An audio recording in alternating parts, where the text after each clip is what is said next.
રાજકોટ શહેર વિસ્તારની અંદર રાજકોટ તાલુકા પોલીસ સ્ટેશનમાં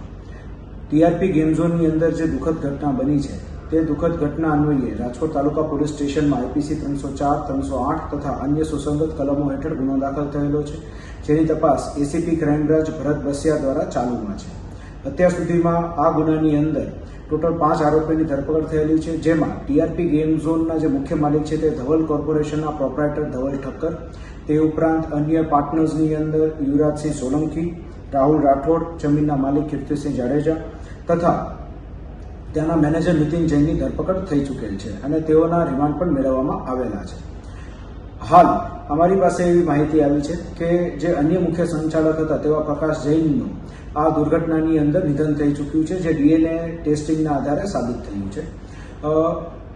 આગળ વધુમાં જે ટીઆરપી ગેમ ઝોનમાં જે દુર્ઘટના બની છે તે અન્વયે અન્ય પુરાવા અને દસ્તાવેજી પુરાવા મેળવવાની કાર્યવાહી હાલ ક્રાઇમ બ્રાન્ચ દ્વારા હાથ ધરવામાં આવેલ છે અને જે કંઈ બી અપડેટ હશે એ અમે તમને આપતા રહીશું. જય હિન્દ.